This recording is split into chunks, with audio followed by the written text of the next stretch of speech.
The caste system. The caste system is one of those highly criticized aspects of Indian life.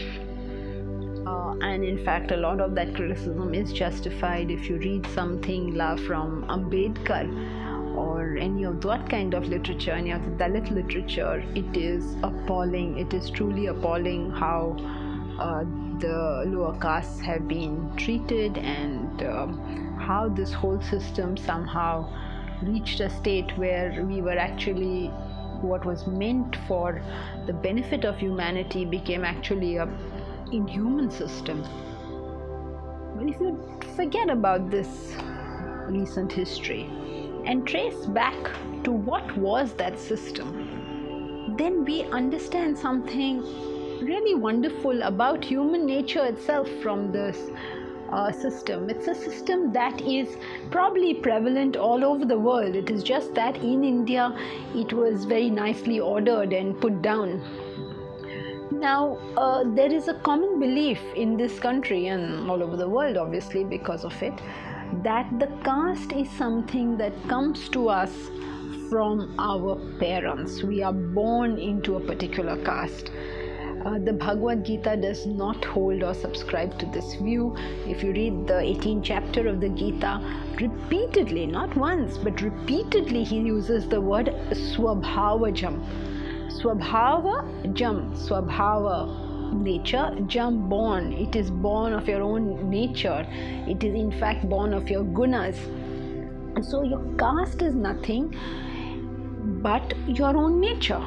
It's got nothing to do with what your parents were. It's not nothing to do with birth. There's no reference to it having anything to do with birth at all. It may be in accordance to your birth. It may not be in accordance to your birth. But it has got nothing to do with it. The cause of your caste is your own gunas. And not only the philosophical literature, but even the mythological literature shows us the same thing. Like, take somebody like Vishwamitra.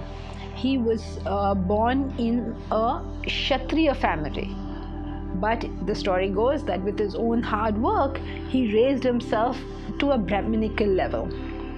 Or somebody like Dronacharya, he was born in a Brahmin family, but he took to arms.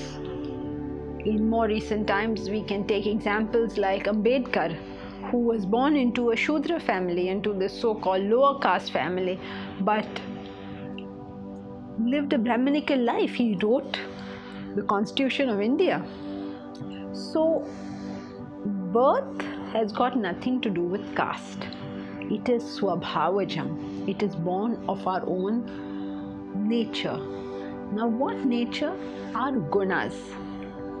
There are 3 gunas. There's another video on the 3 gunas that you may like to look at. But here, just briefly, the 3 gunas are these. Tamas is the lowest guna, which is the state of inactivity, indolence, inertia, ignorance. This is tamas. Rajas is the state of activity, desires and agitations.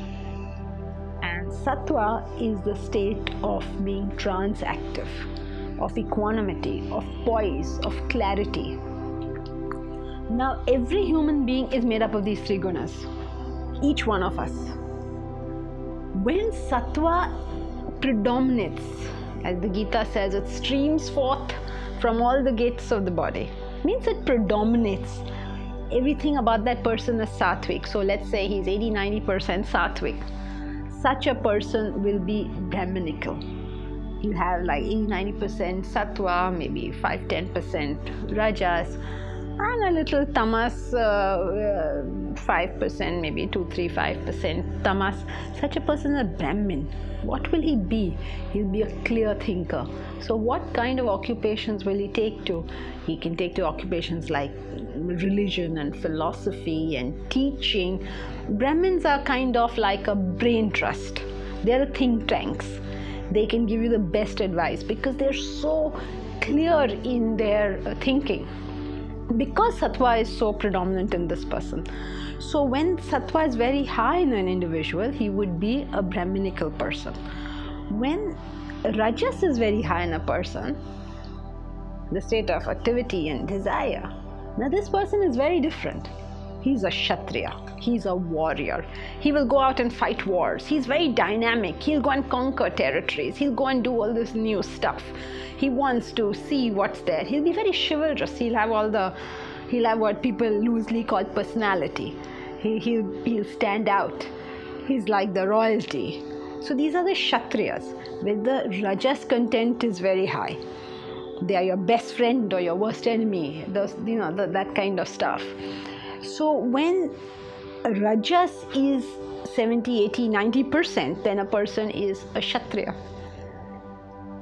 When Rajas and Tamas kind of equalize and very little Sattva, such a person becomes a Vaishya.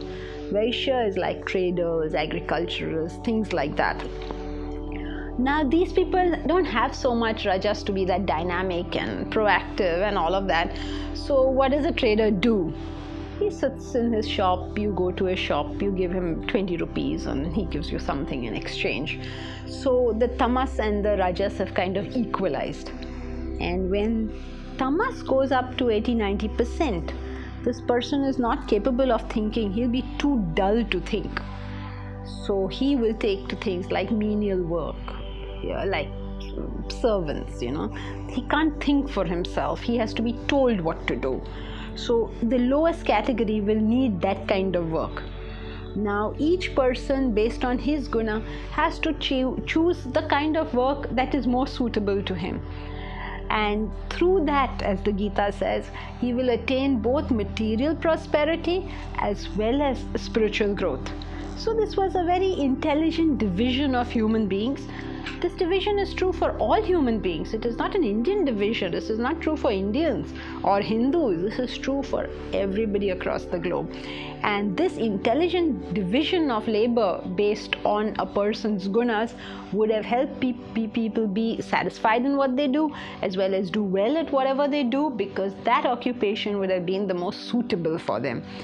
And this was the system as it was originally meant, before it has got all this misrepresented and misunderstood down the ages.